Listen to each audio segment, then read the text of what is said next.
Chapter 1. I Leave Home. My name is Robinson. I am from England. I live in a town called York. My father is a good man. He wants me to live a quiet life. He wants me to stay safe. But I don't want that. I want to see the world. I want to go to sea. I want to travel far. My father says no. He says, "The sea is dangerous. Stay home.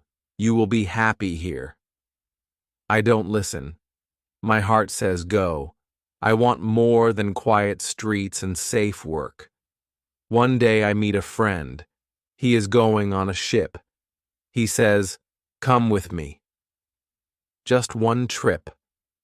I don't tell my parents. I say nothing to my mother. I say nothing to my father. I just leave. I feel excited. I feel free. The ship is big. The sky is blue. The wind is strong. I look at the sea and smile. This is my dream. But dreams can change. On the first night, the wind grows louder. The ship starts to shake. The sky turns dark. Rain falls hard. Waves hit the ship. The water comes over the side. I hold the rope tight. I feel fear in my chest. I want to go home. I think, why did I leave? But it's too late now. The storm stops. In the morning, the sun comes out. The sea is calm, but I am not calm. I feel lost inside. My friend laughs and says, "That was nothing. Real storms are worse." I try to smile, but my heart is heavy. The ship goes on. We reach a port in a new city. I think about going home. I want to write to my father, but I don't. I stay quiet. I tell myself, one more trip. I find a new ship. This one is bigger. The captain is kind. He teaches me about the sea. He says, "Watch the sky. Watch the wind. The sea has moods." I listen. I learn. I write in my small book. I write simple words. I write what I see, what I hear, what I feel. The sea teaches me every day. Then one day, something bad happens. A pirate ship finds us. Men with guns come on board. They take the ship. They take everything. They take me too. I am now a prisoner. They take me to a far land. I do not know the name. The people speak strange words. I do not understand. I miss home. I miss my father. I miss the safe streets of York. But I do not cry. I look for a way out. I wait. I watch. I plan. I work for a man by the sea. He owns boats. He gives me small jobs. I carry water. I clean fish. I learn their words. Slowly, I understand them. One day, he lets me go on a fishing boat. I smile. I say, "Thank you." But inside, I think, this is my chance. I look at the sea. I look at the boat. I think about freedom. I think about escape. I know I must act soon. I cannot stay here forever. I left home to see the world. But now, I just want to survive. The sea called me once. It gave me dreams. Now, it holds my hope. Chapter 2. I plan to escape. Every day I go to the sea. I work on the boats. I smile at the men. I say little. I stay quiet. But in my mind, I am not quiet. My mind is loud. It makes a plan to escape. I cannot live here forever. I am a prisoner. I want to be free. I think about the sea. The sea took me from home. But now the sea is my only hope. The man I work for trusts me. He lets me go fishing. I go with two other men. One is a young boy. His name is Yuri. He is kind. He listens. He works hard. The other is a guard. He has a knife. He does not smile. But one day the man says, "Take the boat. Go fishing. Bring back many fish." I say yes. I hide my fear. This is the chance I was waiting for. We go out early. The sun is low. The sea is quiet. I sit in the boat and watch the land. It gets smaller and smaller. We go far. Then I take the boat in another direction. The guard looks at me. "Why this way?" he says. I smile. "More fish here," I lie. He does not know my plan. I wait for the right moment. When the guard looks down, I act fast. I take the wooden pole. I hit him hard. He falls. He does not move. Jury is afraid. He says, "What now?" I look at him. "Do you want to be free?" He nods. "Then help me," I say. We throw the guard into the sea, not to hurt him, just to leave him behind. He swims back to shore.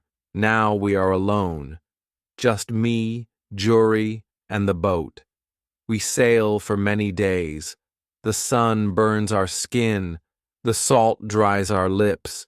We drink little water. We eat dry fish. We are tired, but we are free. We follow the coast. We stay close to land. We see trees, rocks, animals. We sleep in the boat. At night, we hear sounds, strange sounds. We see no people, only shadows in the dark. One day we see land with tall grass. I say, "Let's go." We find sweet water. We drink. We rest. Then we hear a sound, a growl. A lion comes out of the grass. My heart stops. I grab the gun from the boat. I shoot. The lion falls. Jury shouts, "You saved us." I breathe again. My hands shake. I say, "We must leave now." We sail again. Days pass. We are tired. One morning, we see a ship. A big ship. It comes near us. It is not a pirate ship. It is a trade ship. A white flag waves on top. I stand and wave my arms. "Help us!" I shout. A man on the ship sees me. He waves back. The ship turns toward us. A small boat comes out. The men on it speak English. My heart feels warm. After many weeks, I hear my own language again. They ask, "Who are you? What happened?" I tell them a little, not everything. I say, "I am lost. I ran away. I want to work. I want to live free." The captain is kind. He says, "You can come with us. We go to Brazil." I say yes. But he looks at Jury. "Is he your servant?" I look at the boy. He helped me. He stayed with me. He did not run. "No," I say. "He is my friend." The captain smiles. "Then he can come too." I look at the sea once more. I think of the island we passed, the land we left behind, the danger we escaped. My life is changing again. But this time, I am not afraid. Chapter 3. A New Life in Brazil. The ship took us far from danger. The sea was calm again. The wind was soft. I stood on the deck and looked at the sky. I felt safe. I felt quiet inside. Jury stood beside me. His eyes were full of light. We did not talk much, but we smiled. That was enough. The captain gave us food, clothes, and a place to sleep. He asked for no money. He said, You are brave. You risked your life. That is enough for now." I thanked him again and again. In my heart, I felt lucky. I had escaped. I was free. And now I was going to a new land, a land I had never seen, a place called Brazil. After many days, we reached the shore. The ship stopped near a busy town. The streets were full. People moved fast. The sun was hot. I saw things I had never seen before: big trees, bright fruits, men on horses, women selling things on small carts. The captain took me to a small house. "You can stay here," he said, "and you can work. Many Englishmen come here to buy and sell." I thanked him. He looked at Jury. "The boy can stay with you. But if he wants to go back to Africa one day, let him go." I nodded. Jury smiled. He said, "I stay with you." In the new town, I learned fast. I watched people. I listened to their words. I tried to speak. I made mistakes, but I did not stop. Each day I learned more. I helped on farms. I carried water. I planted seeds. The soil was rich. Everything grew fast. I worked hard. I saved money. I did not waste it. My hands became strong. My heart became still. Life was not easy, but it was good. After 1 year, I bought a small piece of land. I grew sugar and a little tobacco. I sold it in the market. People started to know my name. They said, "Robinson works hard. He is quiet, but smart." I felt proud, but deep inside, something still pulled me, a voice, a memory. The sea. It called me again. I tried to ignore it. I tried to say, "No, stay, be safe." But the sea does not forget, and I did not forget it either. One day I sat with some farmers. We drank tea. We talked about trade. One man said, "We need to send goods to Africa. We can sell things there and bring workers back." Another said, "We need a ship. We need someone brave to lead it." They looked at me. I said nothing, but I felt the sea move inside me again. I tried to sleep that night, but the sea came into my dreams. I saw ships. I saw waves. I saw a storm. I woke up sweating, but still I said yes. I sold part of my land. I gave Jury his freedom. I said, "You are free now. You stayed with me. You helped me. You are my friend. You can go where you want." He looked at me. He did not speak for a while. Then he said, "I will never forget you." We shook hands. Then he left. My heart felt heavy, but I knew it was the right thing. I joined the men and helped prepare the ship. We packed tools, clothes, food, and water. I felt strong again. I felt ready. But something deep inside whispered, "Be careful. The sea gives, but the sea also takes." We left Brazil on a quiet morning. The sky was clear. The sails were full.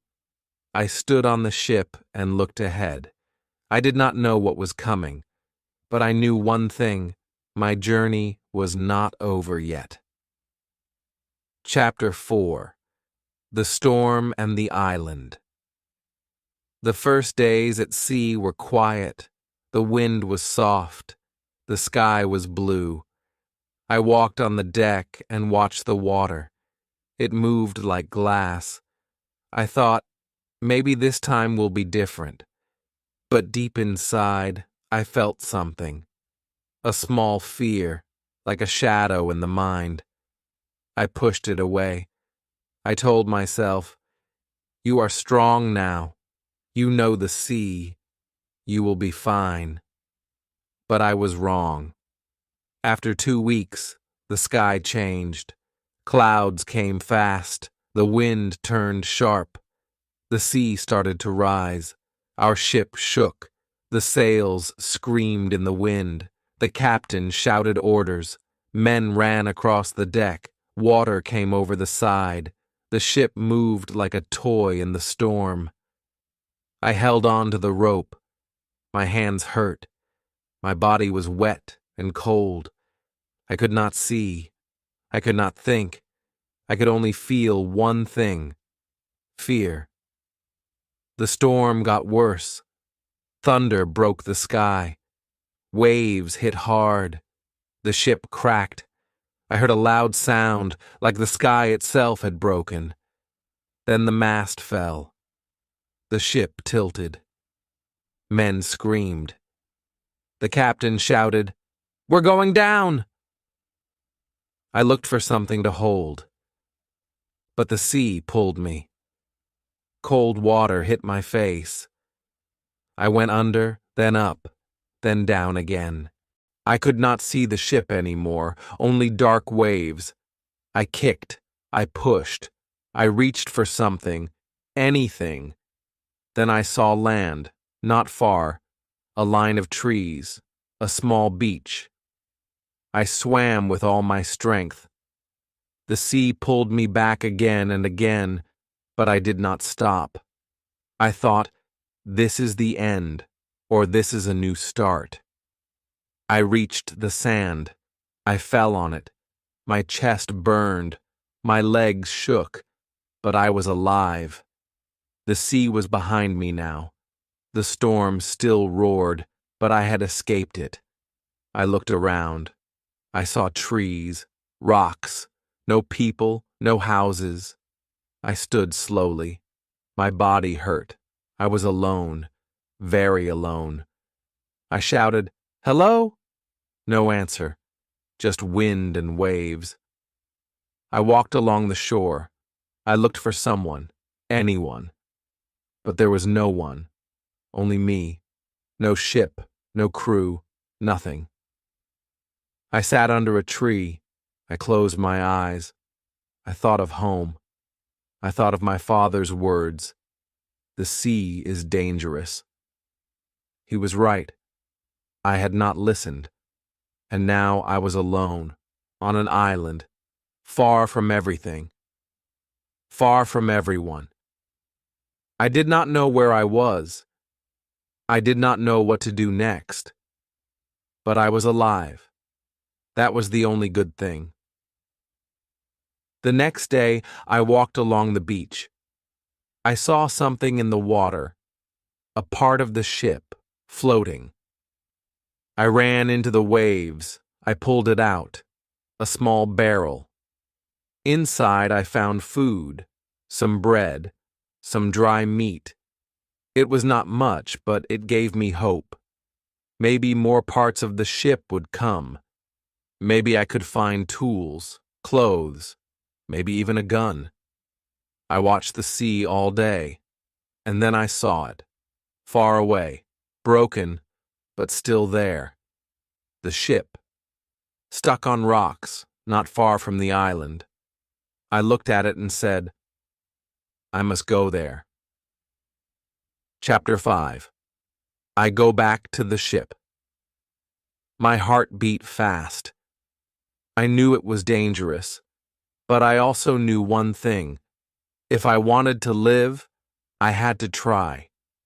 The storm had taken everything from me, my friends, my ship, my plans.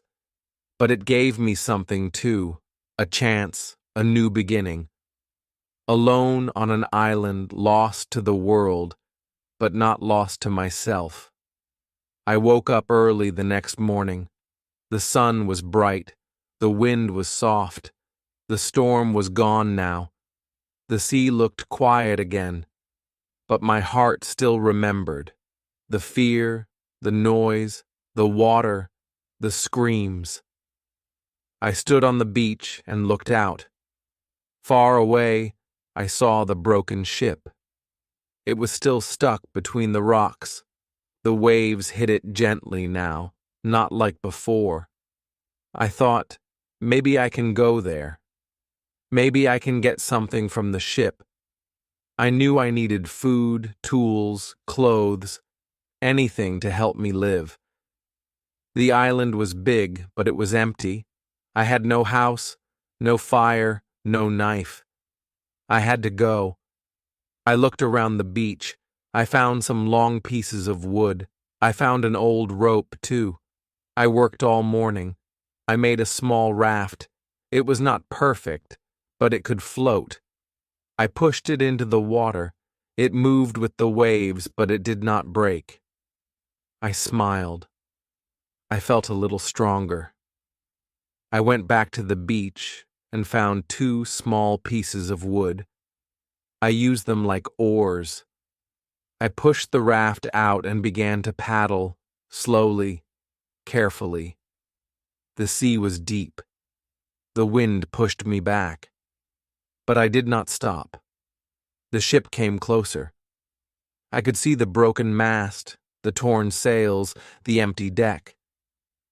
My heart felt strange. That ship had taken me across the world. It had also thrown me into the sea. Now it was quiet, like a dead body. I reached the side of the ship. I climbed up using a rope that still hung there. My hands shook, but I did not fall. I stood on the deck and looked around. Everything was broken, but some parts were still good. I went below deck. It was dark and wet, but I found things: food, tools, a hammer, a small axe, a knife. I found a box with clothes. They were dry. I smiled. I found 2 guns and a little gunpowder. I also found nails, string, and fishing lines. These things were gold to me now. I took everything I could carry. I put it all on the raft. The raft was heavy now. It moved slowly in the water. I got back on and started to paddle again. The way back was hard. The wind was strong. The raft moved left and right. I thought I would fall. I held tight to the rope. My arms were tired. My legs were wet. But after some time, I saw the beach. I cried. Not loud, but deep inside. The land was still there. The sand, the trees, the place that now had to be my home. I pulled the raft to shore. I took the things one by one and placed them under a big tree. I looked at the sky. I said thank you. I had food now, tools, clothes. I had hope. I sat under the tree and thought, now I can live. I don't know for how long, but I will try. I will not give up. That night, I made a small bed with grass and wood. I used 1 coat as a blanket. I held the knife in my hand. I listened to the sounds of the island, birds, wind, leaves. I heard no people. I saw no lights. I was still alone. But I was not weak. I was still alive. And that was enough for now. Chapter 6. I Build a Home. The next morning, I looked at the sky. It was clear. The sun was warm. I looked around the beach. This was not just a place now. This was my world. I was the only man here. No houses, no roads, no people, just trees, rocks, birds, and wind. But I was alive. I had food. I had tools. I had hope. I needed to do something next. I needed to build a home. I walked far from the beach. I found a small hill. It was not too high. On one side, there was a big rock wall. In front of it, there was a flat, open space. I stood there and looked around. The land was good. I could see the sea from the hill. I could see the beach. I thought, this is the right place. I dropped my tools on the ground. I said, this will be my home. I worked all day. I cut wood. I carried stones. I made a small wall with the wood and sticks. It was not strong, but it made me feel safe. I put my food inside. I covered it with leaves. I placed my clothes on a rock to dry. I looked at my work and smiled. It was not much, but it was something. My hands were tired. My feet hurt. But my heart was calm. The next few days, I worked more. I made a roof with grass and sticks. I made a door with old wood from the raft. I used nails from the ship. Every day I walked back to the ship to get more things. I took rope, tools, food, and small barrels. I filled one barrel with water. I filled another with dry bread. The ship was breaking more each day, but I used every part I could. I knew the sea would take it soon. After many days, the sky changed. Big clouds came. The wind was strong. Rain started to fall. I ran to my new home. Water came through the roof, but I stayed dry in the corner. I was glad I had worked fast. I sat on the floor, listening to the rain. I held my coat close. I thought of my father. I thought of home. But I did not cry. I was stronger now. The storm passed after one night. The next morning, the ship was gone. The sea was quiet again, but my heart felt sad. That ship was my last tie to the world. Now it was under the water. I made a small table. I placed my book on it. I began to write. I wanted to remember each day. I wrote the date. I wrote what I did. I wrote what I felt. My words were simple, but they helped me. I wrote, today I built a wall. Today I caught fish. Today I saw a bird with red wings. Today I miss my family. I wrote every day. I spoke the words out loud. It helped me stay strong. It helped me learn. My book was my friend. Time passed. I counted the days. 1 month. 2 months. I did not know how long I would stay here. Maybe forever. But I did not feel like a prisoner now. This was my land, my hill, my home. The sea had taken me from my world, but it had given me a new one. I stood outside one evening. The sun went down. The sky turned orange. I looked at the sea and said, I will live. I will learn. I will not give up. Chapter 7. I learned to live alone. The days passed slowly. The sun came and went. The rain fell and stopped. I woke up each morning and looked at the sea. It was quiet now, like it had forgotten the storm. I had food. I had water. I had a small home.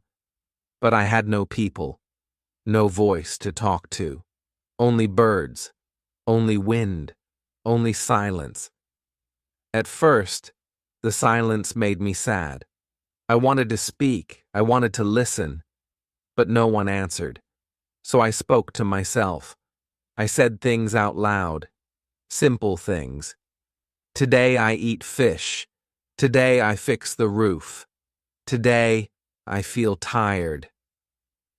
It felt strange, but it helped me stay strong. I started to walk around the island. I wanted to know this land better. I saw trees I had never seen before. I saw fruits on the ground. I picked them up. Some were sweet, some were sour. I ate slowly. I watched animals too, small rabbits, colorful birds. I followed their paths. I watched their habits. I wanted to learn how they lived. I wanted to live like them, quiet and safe. I found a small stream. Clean water flowed there. I drank from it. It tasted fresh. I said, "Thank you to the land." One day I found a group of goats. They ran when they saw me. They were fast. I could not catch them, but I had an idea. I would build a trap. I used rope and wood. I worked for many days. Then, one morning, I found one goat in my trap. It was small. It looked scared. I did not hurt it. I fed it. I gave it water. Slowly, it trusted me. I tied it near my home. I named it Billy. Now I had a friend, a small goat, but a friend. I spoke to it every day. I said, "Good morning, Billy."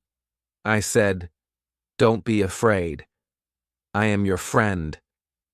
It did not answer, but it stayed near me. That was enough. I also learned to fish better. I made a fishing rod with string and a stick. I went to the shore and waited. I watched the sea. I learned when the fish came close. I caught one, then two. I cooked them over fire. I made a small grill with stones. I ate slowly. I thanked the sea. Every meal felt special. I never wasted food. I used everything I had. I saved things. I cleaned my tools. I counted my supplies. I made a plan for each day. Work, rest, cook, write. I needed this plan. It kept my mind busy. It gave me purpose. Sometimes I sat outside and looked at the stars. The sky was big, so big. I felt small under it. But I also felt part of something. The sea, the sky, the land, the stars, they were all my family now. I missed people. Yes, I missed my old life. But I was learning something new. I was learning how to live with myself, how to stay calm, how to keep hope. I was not just surviving, I was growing. One day, I stood on the beach and looked far. I saw nothing, only water, but I still hoped. I said, "Maybe one day a ship will come." Then I smiled and added, "And maybe if it doesn't, I will still be okay." Chapter 8. I Make My Life Better. Time moved slowly. The days were long, the nights were quiet. I lived alone, but I was not weak. I was learning how to survive. I was learning how to live. The island was my world now. The trees were my walls. The sky was my roof. The birds were my music. I woke up early.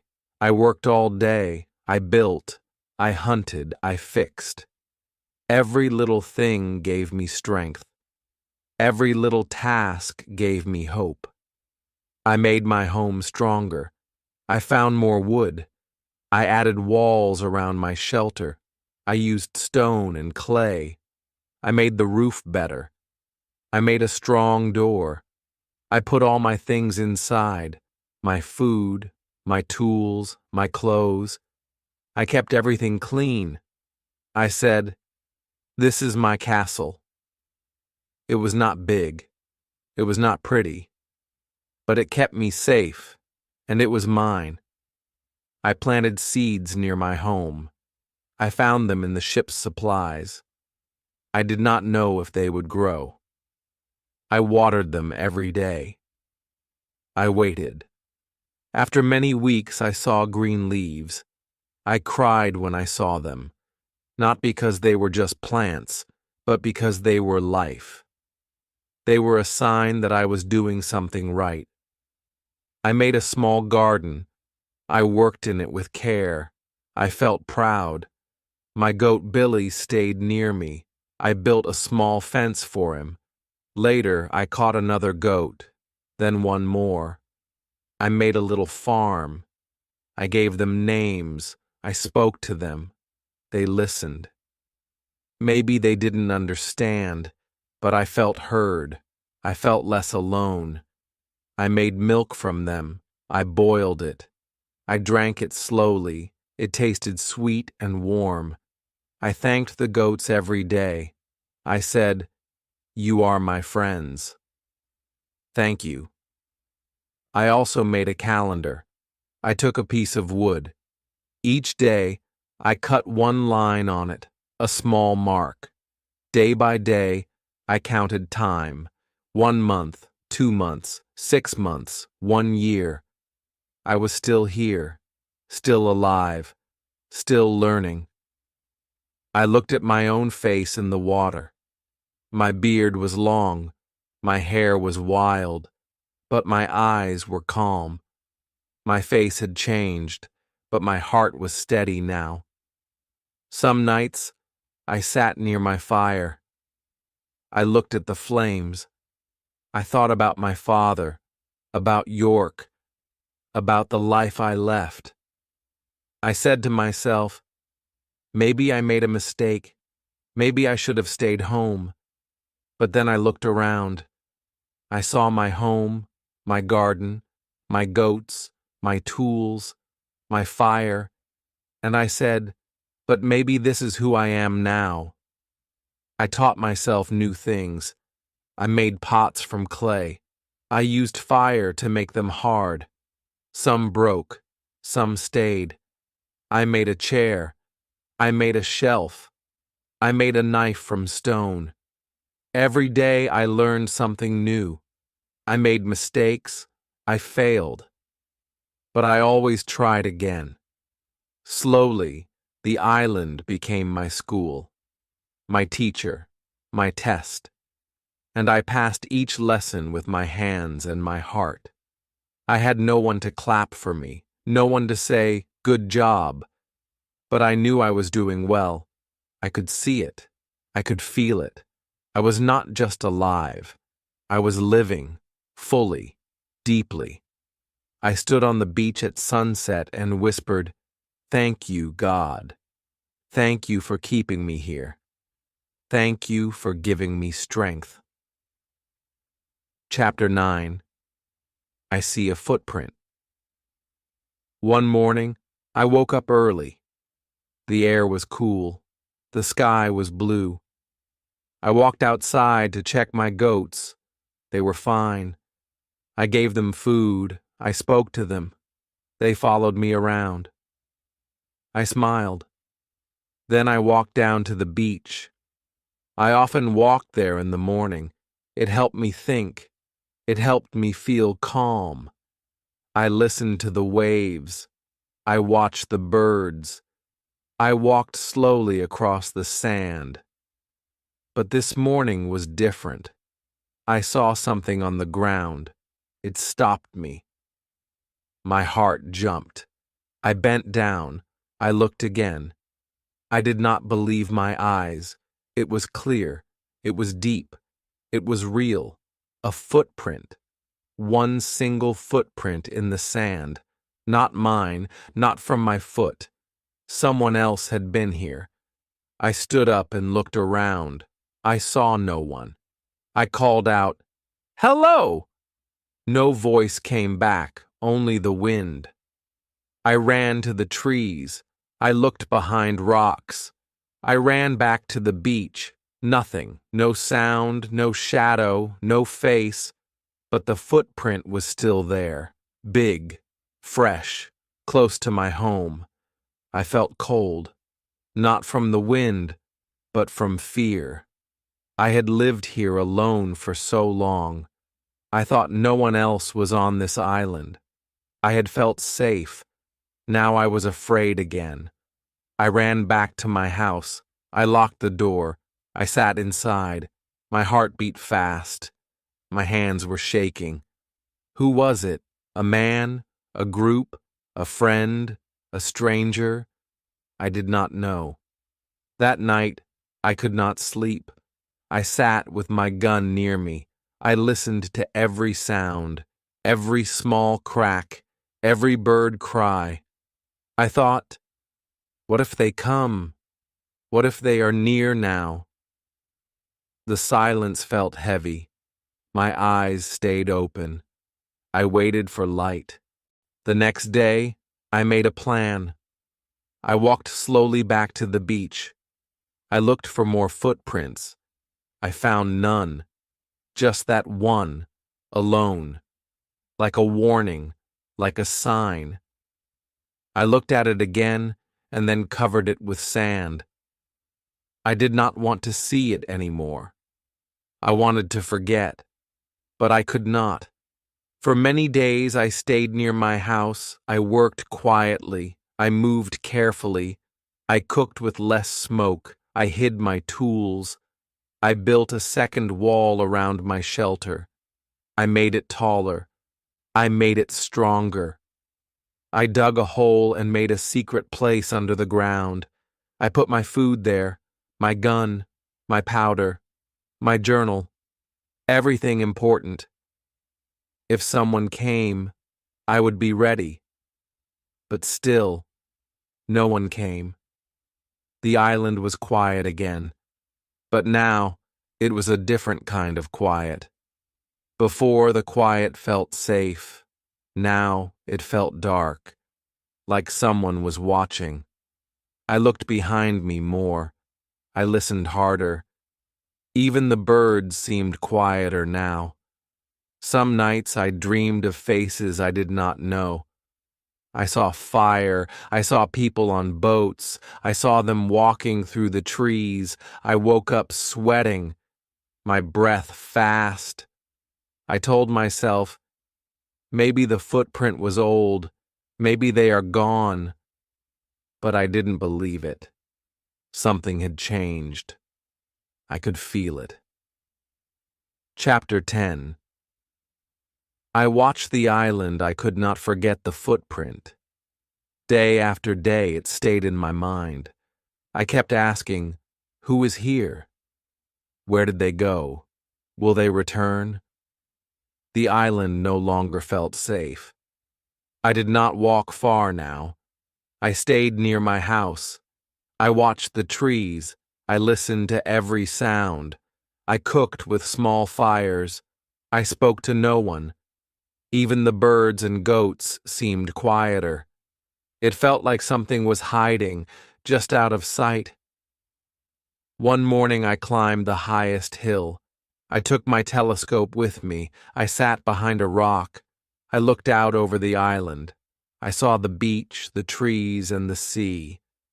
For hours I watched. Nothing moved, no people, no boats, only wind in the trees. But I could not rest. I came back every morning. I watched the island like a guard. I waited. I was always waiting now. Then one day, I saw something new. Far on the other side of the island, I saw smoke, a small fire, not from trees, not from lightning, a human fire. Someone was there. My hands began to shake. I held the glass tight. I looked again. Still smoke. No faces. But that was enough. I ran back to my home. I locked the door. I sat with my gun. My heart beat like a drum. That night I thought many things.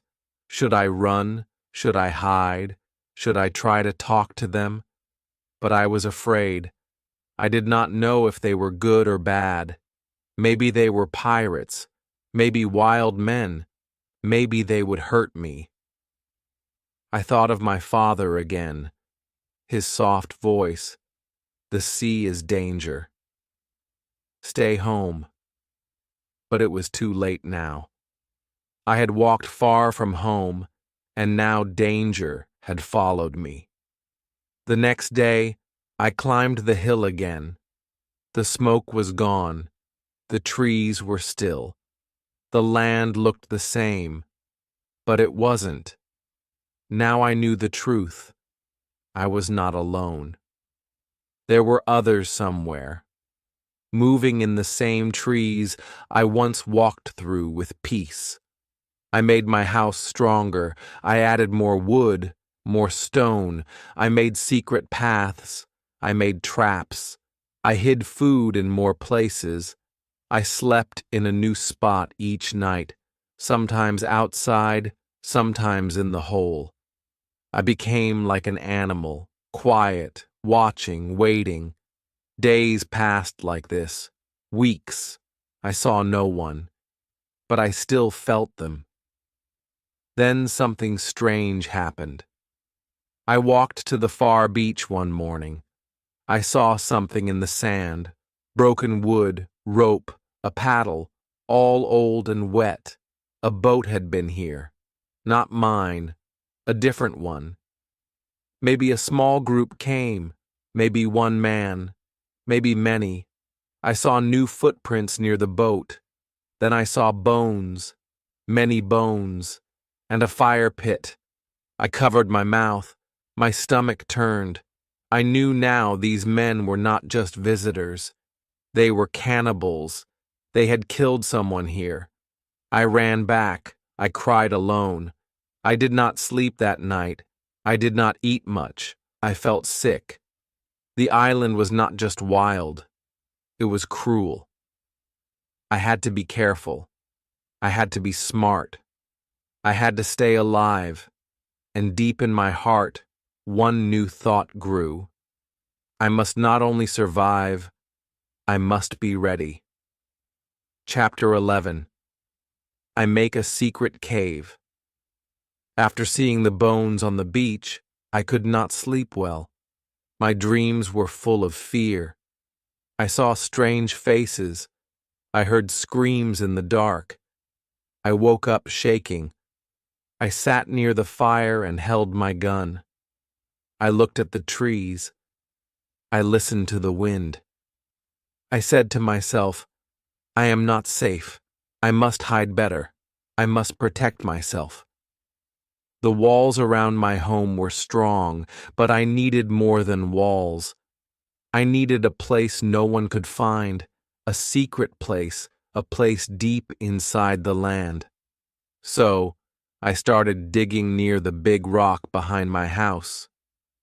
It was hard work. The sun was hot. The ground was dry. My hands hurt. My back ached. But I did not stop. I worked every day, bit by bit. I made a small cave. Inside the cave, it was cool and dark. I brought in dry food, clothes, and powder. I placed them in barrels. I used wood to make shelves. I lit a small candle.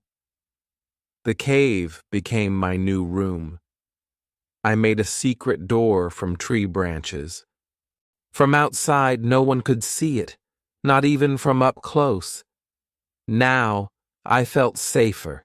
If the men came again, I would hide here. They would not find me, not in this cave. I also changed my life outside. I walked less. I stayed close to home. I watched the beach from far away. I climbed hills but stayed low. I made no noise. I made no smoke. I cooked only at night. I moved like a shadow, quiet, fast, careful. Even my goats had to move to a new place. I made a second field for them. I built it deep in the trees, hidden from the beach. I did not want fire. I did not want sound. I did not want anyone to know I lived here.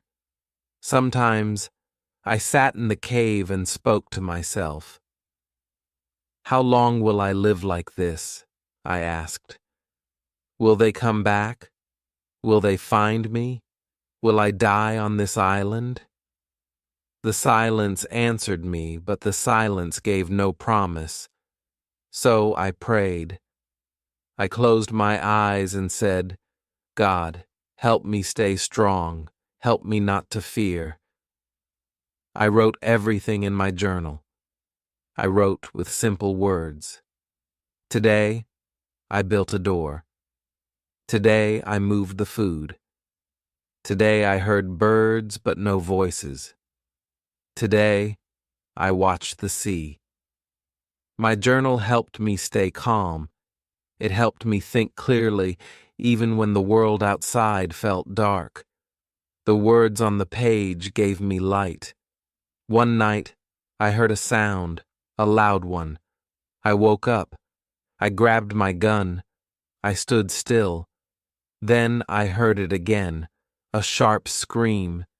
It came from far away. It echoed through the trees. I did not move. I waited. It stopped. Then silence again. Long, cold silence.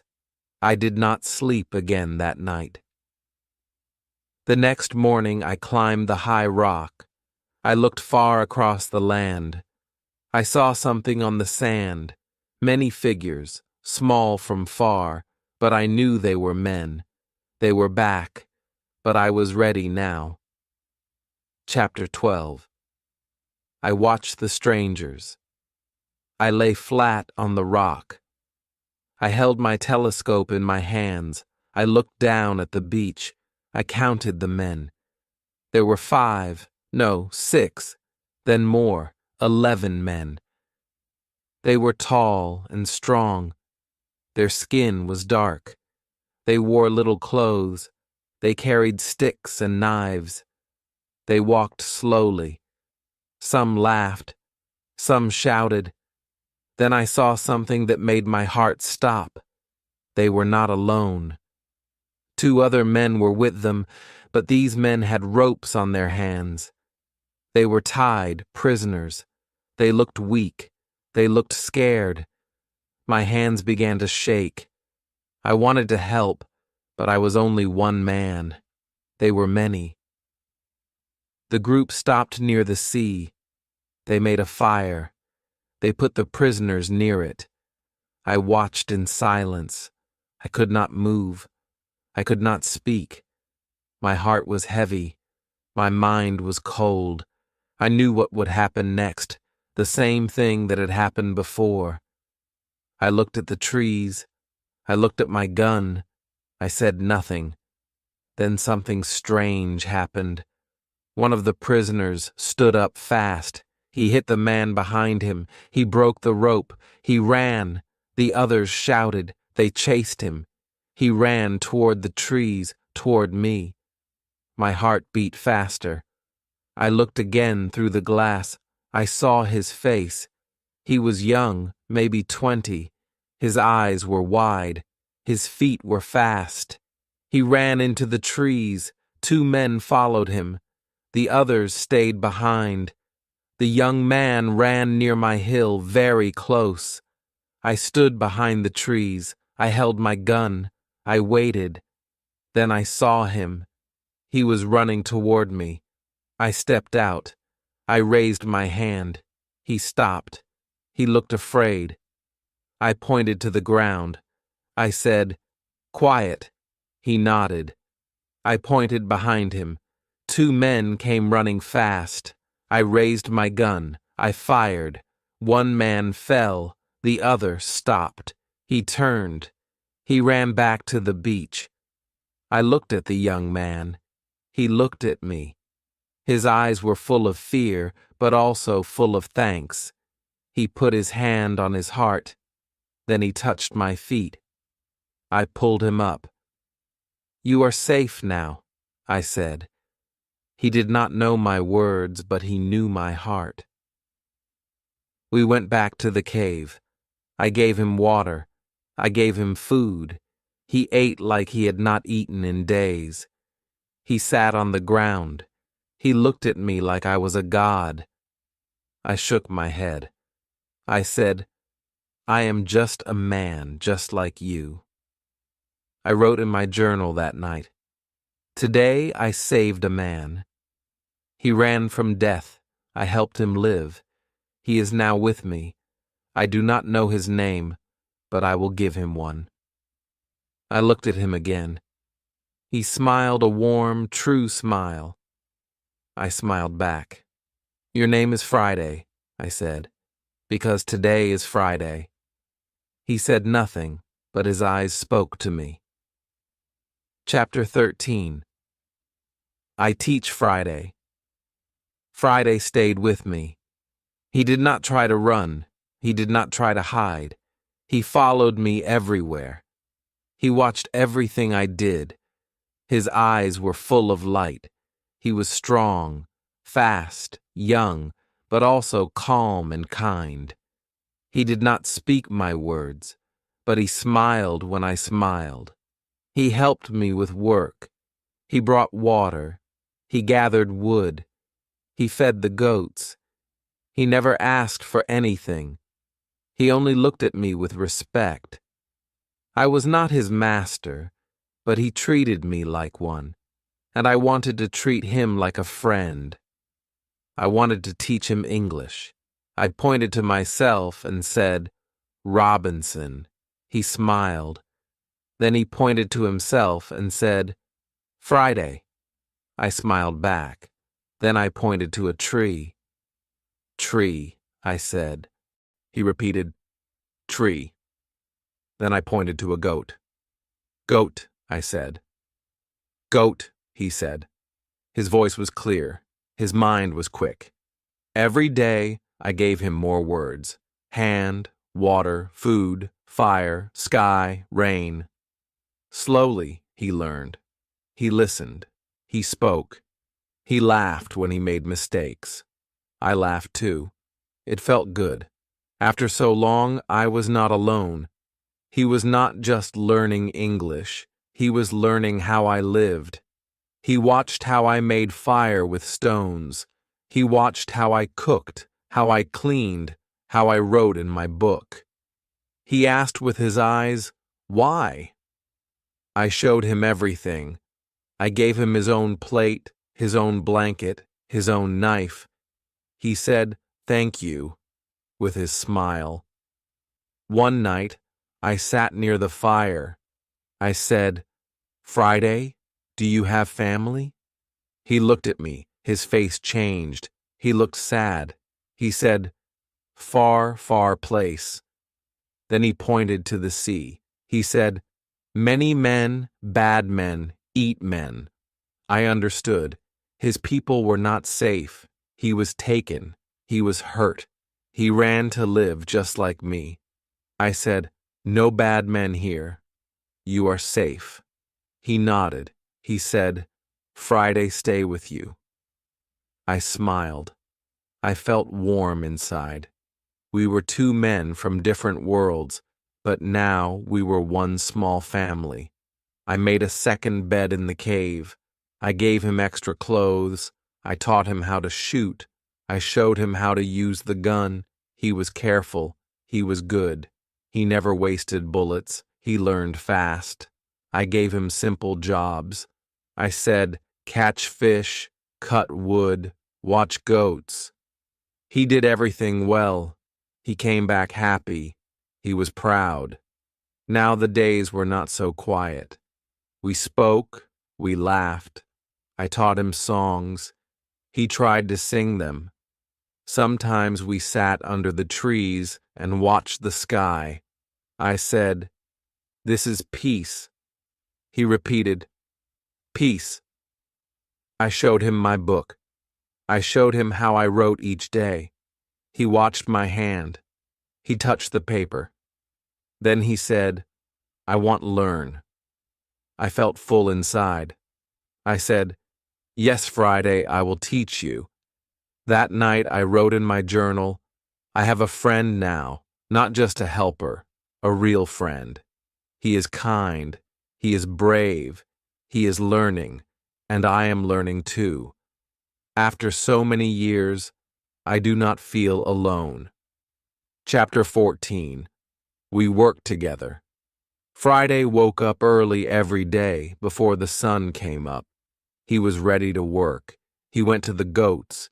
He brought fresh water. He cleaned the tools. He smiled when he saw me. I smiled back. I did not need to ask him anything. He already knew what to do. I was not his master. He was not my servant. We were two men helping each other, living together. We built many things side by side, a bigger fence for the goats, a small tower near the beach, a new room beside the cave. We cut wood together. We carried stones together. Sometimes we did not speak much, but we worked with peace. I thought, I am not alone now. This life is hard, but it is better with him. I gave him more words each day. He remembered everything: sky, stone, paper, sleep, gun, write. I showed him how to hold a pen. He smiled. He made letters with his hand. They were not perfect, but they were good. I said, "Very good, Friday." He laughed and clapped. It felt like a school, but we were both students. We learned from each other. I learned his way. He learned mine. I told him stories about my home, about my father, about England. He listened with big eyes. Then he told me about his island, his people, his fear. He said, "I was taken. I was afraid. I ran. You saved me." I said, "You are safe now. You are free." He smiled and said, "Free." We went hunting together. He was fast, quiet, like a cat. He taught me how to move through the trees.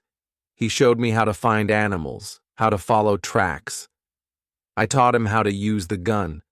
I said, "Hold here, aim there, wait, now shoot." He learned fast. We brought back birds, rabbits, fish. We ate together. We gave thanks. We shared everything. One day, we sat near the fire. He looked at me and said, "Why you come here?" I told him about the ship, the storm, the sea, the island. He listened. Then he said, "God sent me to you." I looked at him. His eyes were full of truth. I said, "Maybe God sent us to each other." The days were full now, not with fear, but with work, learning, and peace. We still watched the sea. We still listened for danger, but we were stronger now. We were ready. We had food. We had fire. We had faith. We had each other. That night, I looked up at the stars. I thought about the past, the ship, the storms, the silence. And now I had Friday, a friend, a light in my dark world. I wrote in my book, "He came from fear, but brought me peace. He came from danger, but gave me hope. I do not know the future, but now I am not afraid." Chapter 15. A Secret from Friday. One evening we sat under the trees. The fire was small, the stars were bright. Friday looked quiet. His face was thinking. I asked, "What is in your mind?" He looked at me, then looked down. After some time he said, "I know this island." I was surprised. "You've been here before?" I asked. He nodded slowly. "Yes, long time ago. I came with bad men. They kill, they eat, they leave. I was afraid." I listened closely. My heart beat faster. This was not just an island to him, it was a memory. He pointed to the south, far side. He said, "That way they come. Sometimes they come, sometimes they don't, but they know this place." I felt cold inside. So it was true. This island was not empty. Sometimes terrible men came here. They brought prisoners. They made fires. They left bones. I looked at the trees. I thought about the footprint again. I thought about the screams I once heard. They were real. I asked him, "Will they come again?" Friday looked at me. His eyes were full of fear. "Yes," he said, "one day, maybe soon." I stood up. I walked back and forth. My mind was loud. "What should I do?" I said. "Should we hide? Should we run?" But deep inside I knew something. I could not run anymore. I had lived too long in fear. I had a home now. I had a friend. I had a life. I would not give it up so easily. "Friday," I said, "if they come, will you help me fight?" He stood up. He looked strong. He said, "Yes, I help you. You saved me. I fight with you." I placed my hand on his shoulder. I said, "Then we are brothers now." The next day, we made a plan. We went to the south side of the island. We moved slowly. We hid behind rocks. We stayed low in the trees. After some time, we saw it. Ashes, bones, pieces of rope. The men had been there not long ago, maybe 2 or 3 days.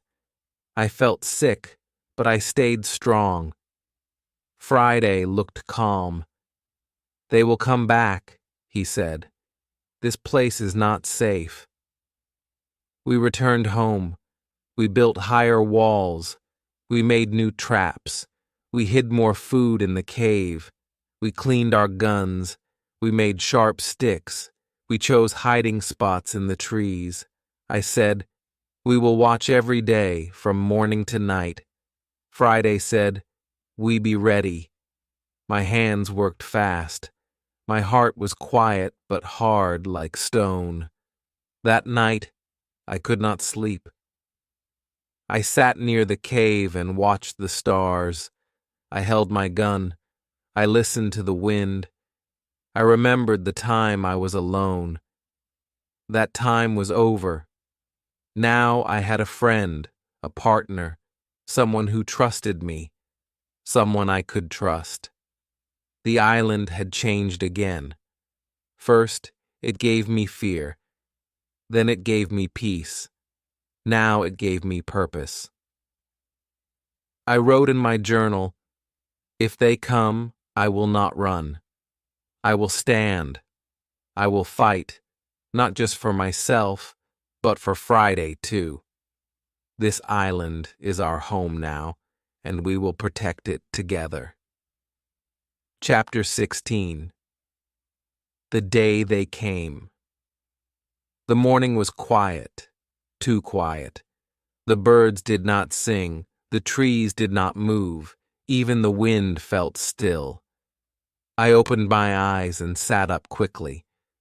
Something felt wrong. I looked at Friday. He was already awake. He was not speaking. He was listening. His body was still, but his eyes were sharp. I whispered, "What is it?" He pointed toward the sea. "They are here," he said softly.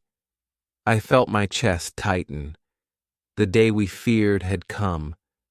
We climbed the hill and hid behind the rocks. I brought my telescope. I looked down toward the far beach. I saw them, many men in a big canoe, maybe 20. They landed on the sand. They jumped out laughing and shouting. I counted them, 18, strong and wild. They had long sticks and knives, and they had prisoners again, 3 men, tied, weak, lost. My hands began to shake. I had never fought so many men. I looked at Friday. He was calm. His face was hard. He said, "Now we fight." I nodded. I did not want to fight, but we had no choice. If we waited, the prisoners would die, and maybe one day we would be next. We had to stop them.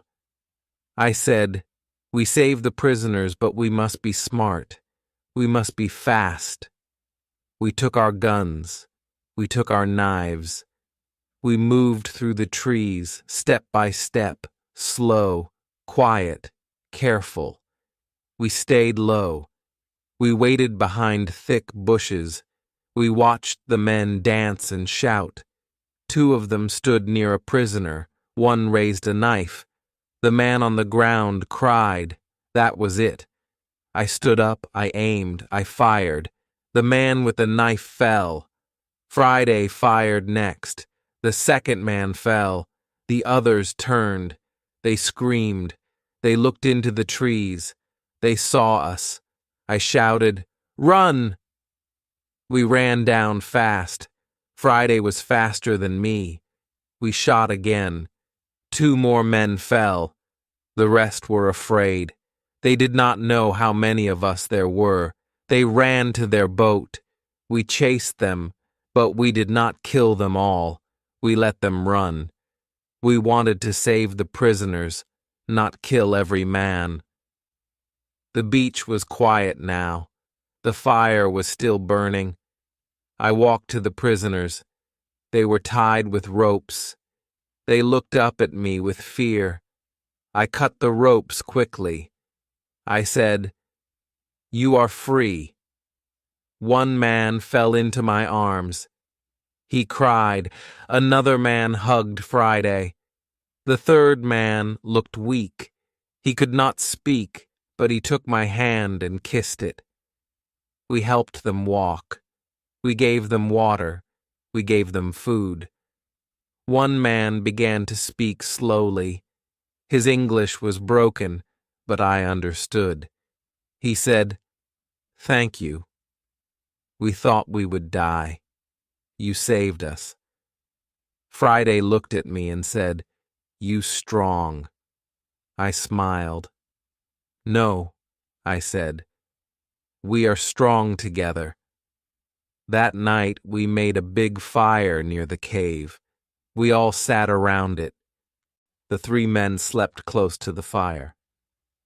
They were safe now. Friday sat beside me. He said, "They will come again." I nodded. "Yes, but now they know we are not afraid." I looked at the stars. I thought of the man I once was, alone, afraid, lost. Now I was different. I was still on the island, but I had a friend, I had a purpose, and now I had saved lives. I wrote in my journal, "Today I fought not for myself, but for others. I am not just living now. I am standing for something, for peace, for hope, for life." Chapter 17. A Stranger Speaks My Language. The next morning the sun rose slowly. The sea looked calm again, but my mind was still full of thoughts. I could not forget the fight. I could not forget the fear. But I also could not forget the faces of the men we saved. They were alive now, and they were safe. I looked at them as they sat near the fire. They were eating slowly. They were quiet. Their eyes were still afraid, but they looked at me with thanks. Deep thanks, the kind that does not need many words. I walked toward them. I sat down. I smiled. One of the men looked at me closely. He said something. His words were not clear at first. I listened again. Then I understood. He was speaking English. I was shocked. I said, "Do you speak English?" His face lit up. "Yes," he said, "a little." My heart jumped. I had not heard English from a stranger in many, many years. My voice almost broke. "Who are you?" I asked. "Where are you from?" He said, "I am from Spain. I was on a ship. We were lost. My friends were taken. I ran. I was caught, then brought here by these men. I listened to every word. It felt like a dream. Someone from the outside world. Someone who knew the sea. Someone like me. I said, "You are free now. You can stay with us." He looked at me with soft eyes. "You saved my life," he said. "I will follow you. I will help you." I called Friday. I introduced him to the man. Friday smiled. The man smiled back. They shook hands. I said, "Now we are three, stronger than before." The man told us more. His name was Pedro. He was kind. He was smart. He helped the other two men who were still weak. He cooked for them. He cleaned their cuts. He told them they were safe. He gave them peace. I watched him. I thought, this man brings healing. Maybe he was sent to us for a reason. Days passed. The men became stronger. They helped us with work. They brought fruit. They cut wood. They carried water. One of them made jokes. The other sang small songs.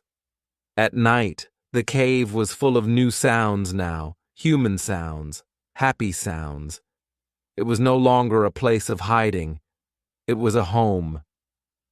One night, we all sat by the fire. Pedro looked at me and said, "You have lived here many years. You built all this alone?" I nodded. "Yes, alone for a long time, but not anymore." I looked at Friday. I looked at the others. Now I have friends. Pedro said, "Maybe one day we can leave this island together." I looked at the stars. For the first time, that idea felt real. Not just a dream, not just a hope, but a plan. I wrote in my journal that night, "I am not the same man who washed up on this island. I was lost. I was broken. I was alone. Now I have a reason to wake up each day. I have friends. I have strength. And maybe, just maybe, I have a future." Chapter 18. We build a boat. Every day now felt full of voices, full of footsteps, full of life. No longer was I just one man walking on sand. I heard Friday's laugh. I heard Pedro's stories. I heard the other two men singing. In the morning, my island was still quiet, but not lonely. The trees still stood tall, but now we stood with them. The sky was still wide, but now our dreams were wider. One evening, after dinner, Pedro came to me. His face was calm but serious. He said, "I want to ask you something." I looked at him and said, "Go ahead." He said, "Can we leave this island? Can we build a boat?" I stayed quiet for a moment. My eyes looked at the sea, so wide, so deep. Then I looked at the men, all healthy now, all strong, all ready. "I think we can," I said. The next day, we went to the forest. We looked for the biggest tree, one that was strong but not too thick. We found one near the river. Friday touched the bark and said, "Good." We began to work. We cut it slowly, carefully. It took many days. Our hands were tired. Our clothes were wet with sweat. But we smiled because every cut was hope. Every drop was a step toward freedom. When the tree fell, we cheered. We cleaned it. We shaped it. We turned it into the body of a boat, long and wide, strong and light. We used ropes. We used fire. We used all we had. We brought wood from the old ship. We found cloth to make a small sail. We worked every day. We ate together. We slept under the stars, and the boat began to look like a real boat, a boat that could ride the sea. One night, I sat alone. I thought of England. I thought of my father. His soft voice came back to me. "The sea is danger," he had said. But now, the sea was also a chance, a road back, a door home. My heart was full of feeling. I missed my home, but I also loved this island. It had changed me. It had made me strong. It had given me Friday. It had shown me who I really was. When the boat was ready, we pushed it to the river. It floated. It moved. We laughed. We jumped in. It was strong. It was fast. It was real. "Now we just need a good day," Pedro said. "A clear sky, a soft wind." "Yes," Friday said, "but I will come back one day." I said, "Maybe I will never forget this place." That night I wrote in my journal, "We made a boat, not with many tools, not with great skill, but with hope, with hands, with hearts. We are not running away. We are sailing toward a new life.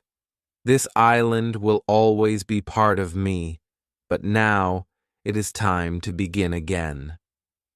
Chapter 19. A ship appears. The boat was ready. It stood in the water like a sleeping bird, strong, silent, waiting. Every day we checked the sky. We watched the wind. We packed food. We packed water. We made small bags with powder and bullets.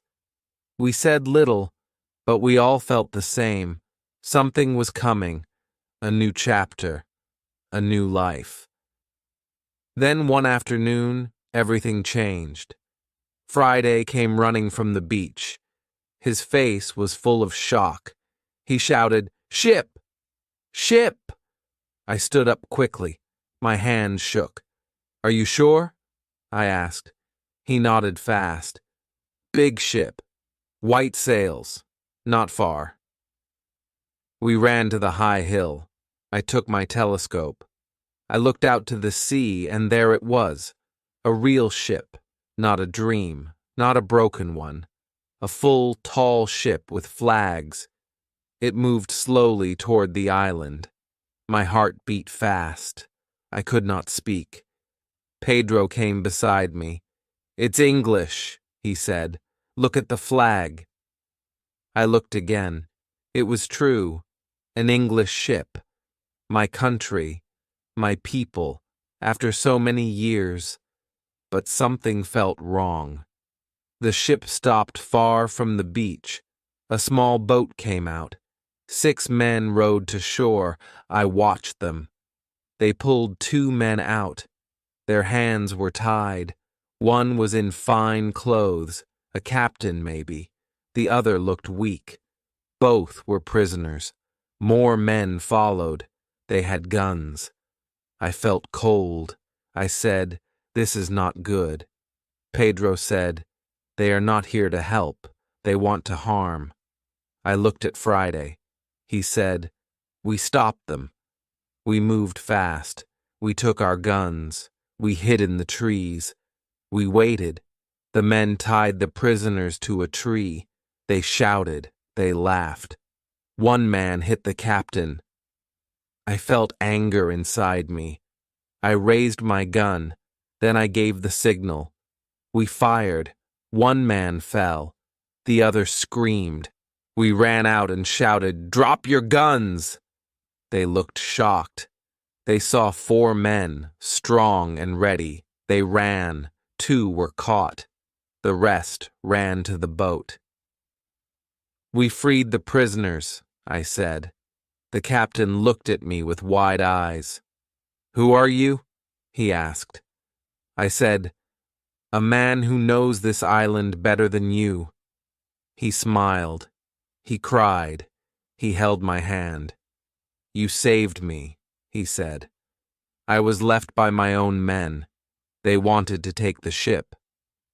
I said, "You will take it back." He nodded. "With your help." We made a new plan.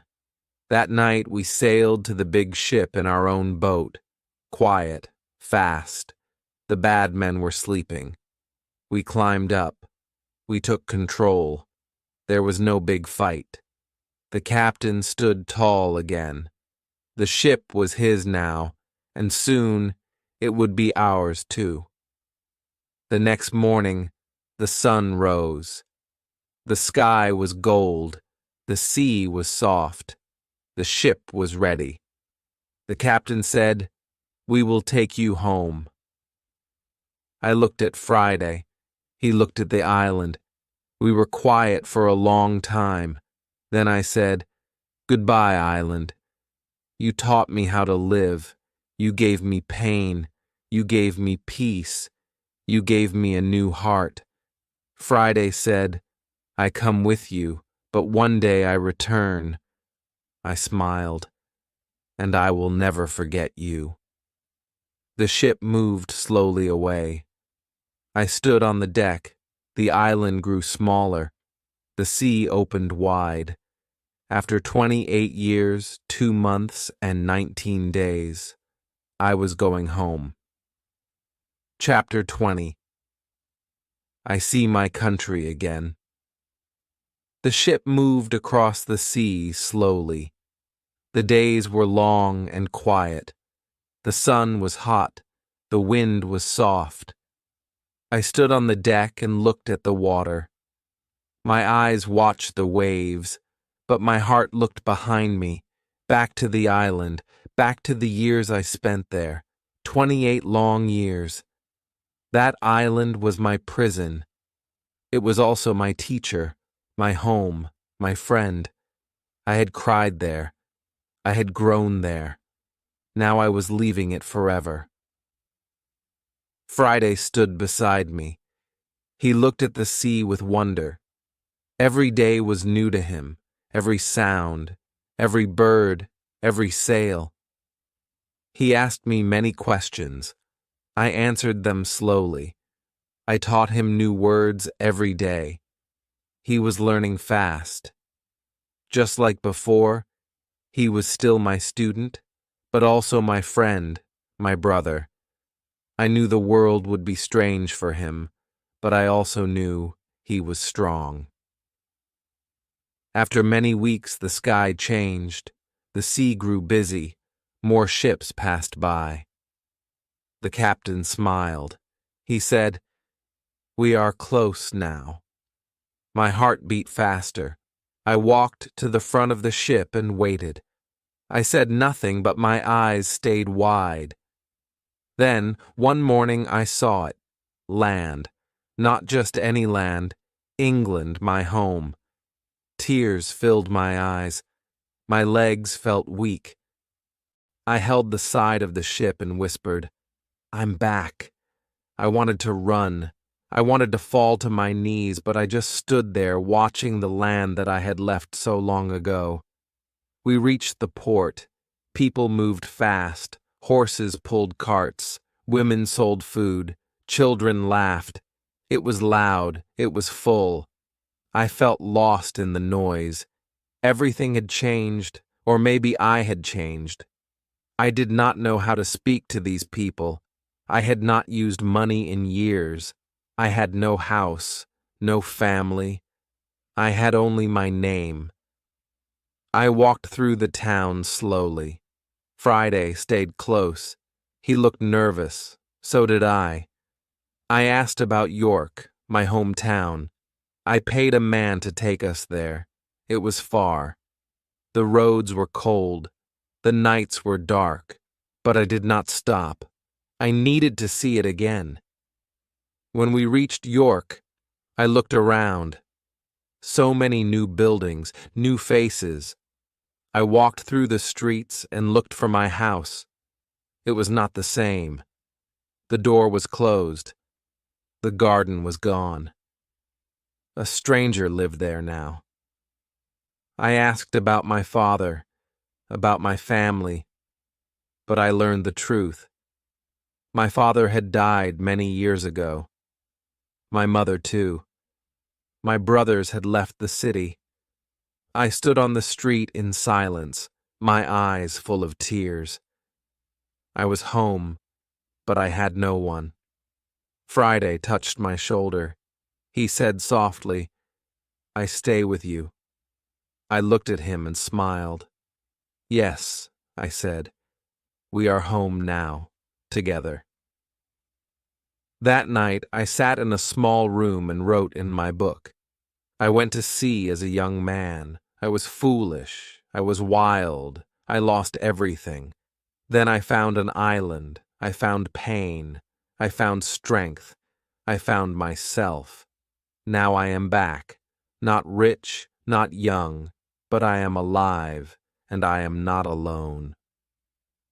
Chapter 21. A Quiet Life Begins Again. The days in York were quiet. I walked through the streets like a stranger. Everything looked new, but my heart was full of old memories. I remembered my father's voice. I remembered my home. I remembered the small room where I once read books about the sea. I had dreamed of ships, of lands, of great adventure. And now, after many years, I had returned, but not as a dreamer. I had returned as a man who had seen too much, lost too much, and learned more than he ever wanted. Friday stayed close to me. He watched the people. He listened to the sounds. He was quiet, but kind.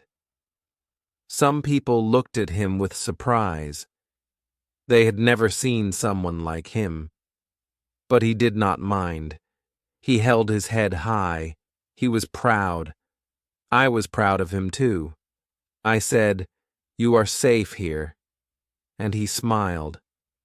I tried to find someone from my old life. I searched for old friends, old neighbors, but most of them were gone.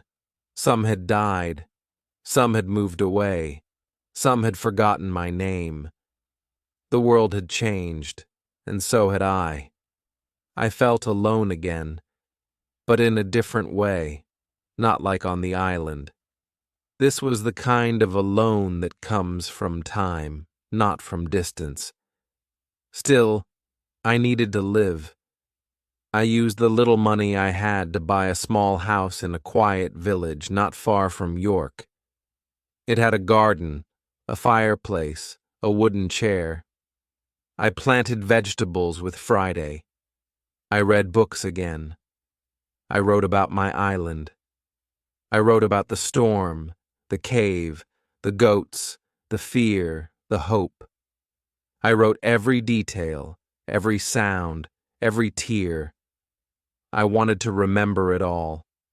I wanted others to read it one day and learn from my mistakes. Friday helped the people in the village. He worked hard. He smiled at everyone. Soon they liked him. They gave him a small job. He learned more English. He helped me write letters. He sat by the fire and listened to my stories. Sometimes he laughed. Sometimes he cried. We were not just man and servant. We were like father and son, like brothers. One evening, I sat outside with Friday. The sky was pink and quiet. The birds sang soft songs. I said, "Do you miss the island?" He looked at the sky and said, "Yes, but here I have peace."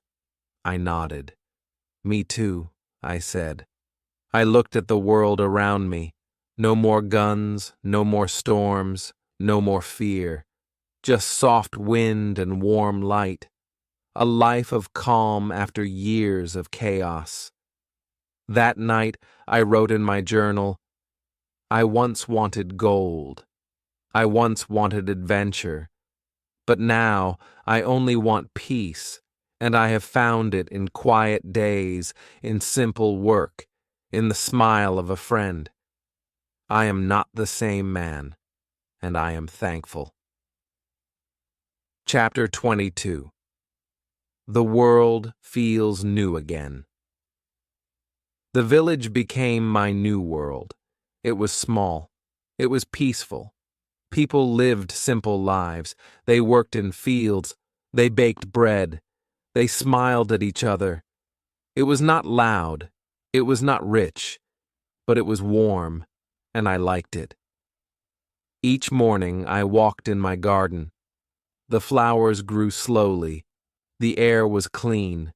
The birds sang above me. I closed my eyes and listened. No waves, no thunder, no fear, just calm. My heart was healing. Friday woke up early, too. He worked with joy. He helped old people carry wood. He played with children. He learned to read and write better. Sometimes he asked questions about the world.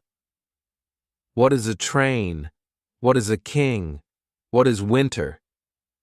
I answered as best as I could. I saw the world again through his eyes. Everything was new again. One day, the school teacher from the village came to visit me. He had heard about my long journey. He had heard I lived on an island for many years. He sat with me and asked, "Will you tell your story to the children?" I smiled. "Yes," I said. "They must learn what I learned, that the world is not always kind. But if you stay strong, it can become beautiful again." So, I went to the small school. I stood in front of young faces. I told them about the sea, the storm, the island, the fear, the fire, the goats, the book, Friday. I told them everything. Their eyes were wide, their mouths stayed open. One boy said, "You were brave." I smiled and said, "I was scared, but I did not stop. That is enough." After that day, the children came to visit often. They asked more questions. They wanted to see my tools, my journal, the map I had drawn. I showed them. I told them, "You do not need to go far to learn. You only need to open your eyes and your heart." As time passed, I wrote more pages in my journal, but now they were not full of pain. They were full of thanks. I wrote about sunsets, about warm tea, about the quiet sound of rain. I wrote about people who smiled without reason, about friends who stayed, about days that felt soft and full. Friday became known by everyone. He was loved. He had many friends. People forgot he came from far away. He was now one of them, one of us. One cold evening, we sat by the fire. I looked at him and asked, "Do you think we will ever go back to the island?" He thought for a moment and then said, "No." That island was the place we had to survive. This place is the place we were meant to live. And he was right. That night, I wrote in my journal, "There was a time I wanted ships, gold, adventure, but now I want soft mornings, quiet friends, clean air, and a heart that says thank you every day. This is the better treasure." Chapter 23. I remember the island. One morning, I sat alone in the garden. The sky was soft gray. A cool wind touched my face. The trees moved slowly. Everything was quiet. Friday had gone to the market. The village was still. I held a warm cup of tea in my hand and I began to think. I thought about the island again. It came back to me like a slow dream.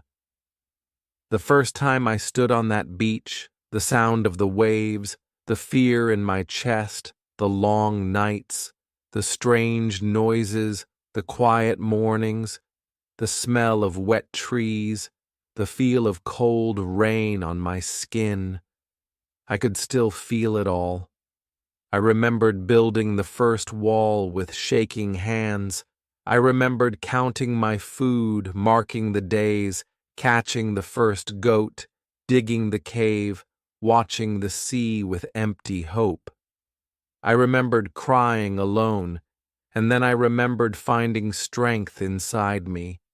Then came the better memories, the fire I made with my own hands, the garden I planted, the first fish I caught, the small words I spoke out loud to myself just to hear a voice, and then Friday, the day I saw his face, the moment I saved him, the first time he called me master, the first time I said, "No, friend." His smile, his heart, his laugh, his courage. He did not come from my world, but he gave my world back to me. And I thought of Pedro, the Spanish sailor, the men we saved, the fire we built together, the boat we made, the ship we took, the sea that brought me back home. All of it was far behind me now, but it lived in my heart forever. I stood up and walked back inside. I opened the old chest near my bed. Inside was my journal, the same book I had written in every day on the island. I touched the pages. The ink had faded, but the words still lived. I sat and read a few lines. They were simple, but they were true. I am afraid, but I must go on. Today I made bread. Today I built a chair. Today I spoke to the wind. Today I saved a man. I closed the book. I smiled. I said softly, "Thank you, island. You broke me. You built me. You gave me the best parts of myself." That night, Friday came home. He brought bread and honey. We ate together near the fire. I told him I had read the old journal again. He said, "That island made us both who we are." I nodded. "Yes, and now we know how to live anywhere." I wrote in my journal again before bed. The island is behind me, but its lessons are inside me. I no longer wish to escape from it. I now thank it. The storm gave me the island. The island gave me a life. Chapter 24. A visit from the past. Many months passed. The village felt like home now. People greeted me by name. Children smiled when they saw Friday. We lived simply. We planted food. We made soup. We shared stories. Life was small but full. I did not need gold. I did not need ships. I needed quiet mornings, a warm fire, a kind word, and I had all of them. One afternoon, I sat near the door reading. The sky was light blue. The birds flew in soft circles. Then I heard the sound of a horse. I looked up. A man was coming down the road. He wore a coat with gold buttons. He looked around, then stopped in front of my house. He smiled at me. "Are you Mr. Robinson Crusoe?" he asked. I stood slowly. "Yes," I said. "That is my name." The man reached into his coat and took out a letter. "This is for you, from the sea." My hands shook as I opened it. The paper was clean. The writing was strong. I read the name at the bottom, Pedro, my old friend, the sailor we saved. I smiled wide. The letter said, My dear Crusoe, I hope you are alive and well. I return to my land. I am safe. I work again on the sea, but I never forget you. You saved me. You gave me life. I tell your story to everyone. The man who lived alone but became the strongest man I ever met. If you ever wish to sail again, my ship will always have a place for you. Your friend, Pedro. I sat down. My heart was full. I remembered his kind face, his strong voice. I looked at Friday. He read the letter too. He smiled. You helped many, he said. I nodded, and now they remember. I did not plan to sail again. My legs were old now. My hands did not move as fast. But my heart felt young again. That letter brought the sea back to me, not with fear, but with love. I folded it slowly and placed it in my journal, a new page, a new memory. That evening I sat with Friday near the fire. The stars blinked above. I said, the sea gave me pain, but it also gave me people. You, Pedro, and even myself. Friday looked at me. The island taught us everything. I smiled. Yes, and now the world feels small, but my heart feels full. I wrote in my journal that night. Some stories do not end with gold or with ships or with loud cheers. Some stories end with a letter, a smile, a warm fire, and a friend beside you. Chapter 25. The Life I Never Dreamed. The days were slow now, but they were sweet. I woke up with the sun. I opened the door. I breathed the soft air. I looked at the trees and the sky.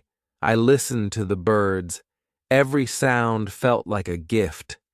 I had no noise in my heart, no storm in my mind, just peace. Real peace, the kind I never had before. When I was young, I wanted ships. I wanted money. I wanted to run from home. I thought adventure was everything. I thought quiet was boring.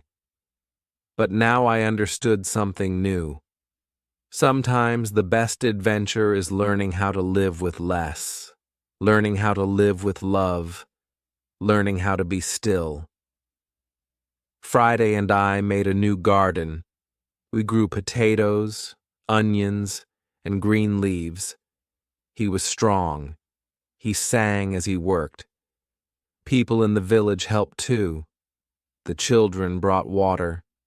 The older women brought seeds. We shared the food with everyone. No one was hungry. No one was left out. We were all one family now.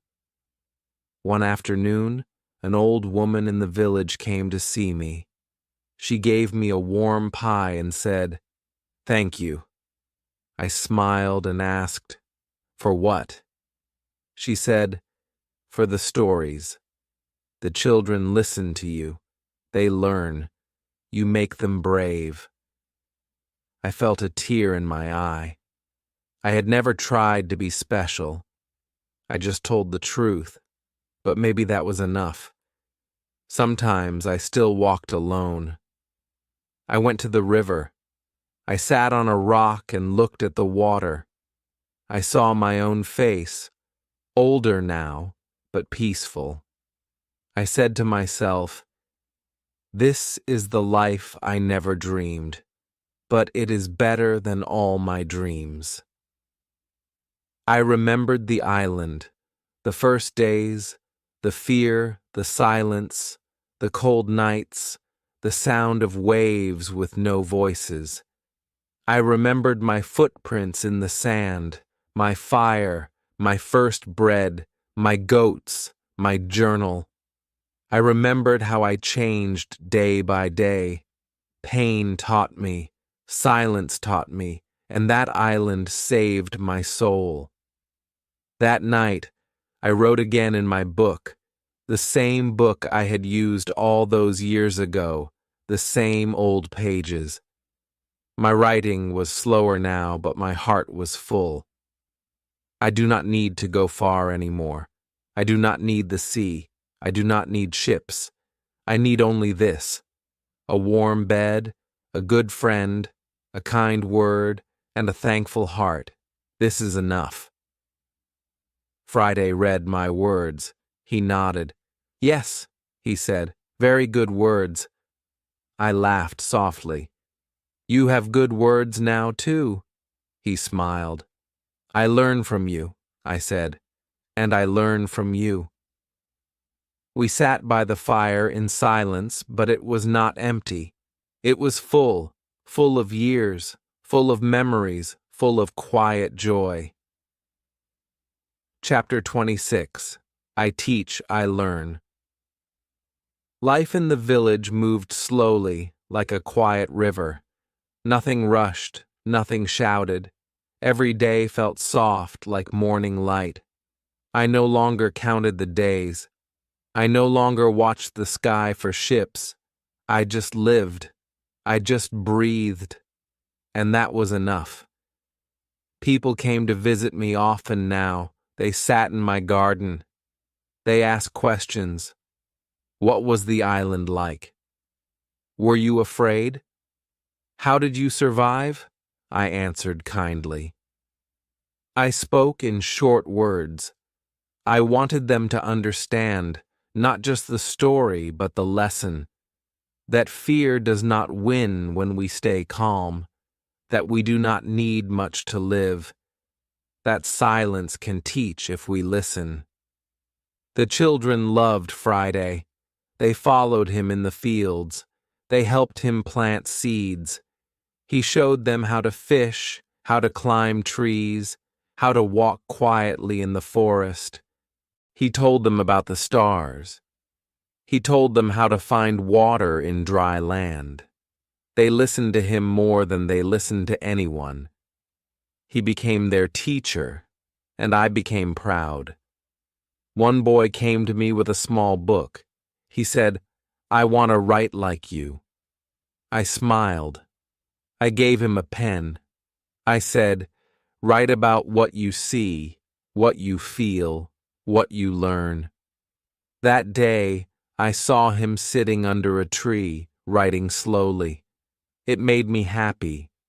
I thought, maybe this is my work now, not to travel, not to fight, but to plant small seeds of wisdom in young hearts. Sometimes Friday and I walked in the hills. We said little. We just watched the wind move the grass. I asked him once, do you miss the island? He said, I miss the trees, the birds, the sea, but not the fear, not the lonely days. I said, me too. We visited the church every week. We sat in the back. I closed my eyes and gave thanks, not for gold, not for big things, but for the quiet life I had now. I thanked God for every morning, for every smile, for every lesson the island gave me.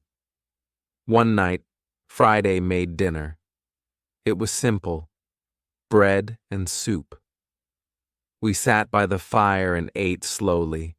He said, I like this life. No pain, no guns, no bad men. I nodded. This is the best part of the story, I said. The part with no fear, the part where we just live. That night, I opened my journal again, the old one. I turned to a fresh page. I once wanted more. I once chased danger. But now I teach, I learn. I grow small flowers in my garden.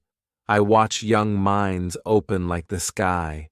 I smile at quiet things. And that is enough. I am at peace. I closed the book. I looked at the fire. It burned gently, just like my heart now. Chapter 27. The Man I Have Become. The wind outside was soft, the sky was light blue. I sat on a wooden chair with my book in my hand. The sun touched my face through the small window. It was a quiet morning, like many others, but something felt special. Something inside me was still and full. I had not thought about the island for many days. I had not dreamed of storms, of waves, of fire. Now I dreamed of gardens, of children running through grass, of Friday laughing, of warm soup on cold nights. I no longer lived with fear. I lived with thanks. I looked at my hands. They were not as strong as before. My fingers were slower, my steps were softer, but my heart was lighter and my mind was calm. I once feared time, now I welcomed it. I once chased the world, now I enjoyed each simple day. Friday came in with a basket of fresh fruit. Apples, he said with a smile. The tree gave many today. I looked at the red fruit. I remembered planting that tree. It was small back then, thin, weak, but I had given it water Sunday time, and now it gave sweet fruit, just like my life. We ate together. We said little, but we smiled often. That was our way now. Not too many words, just soft peace between us. I told him, "One day you will teach others. You will tell your story too." He nodded. "But this is still my favorite chapter," he said, "the one with quiet days." Later, I walked through the village. People waved at me. Some called me teacher, others called me captain, a few simply said friend.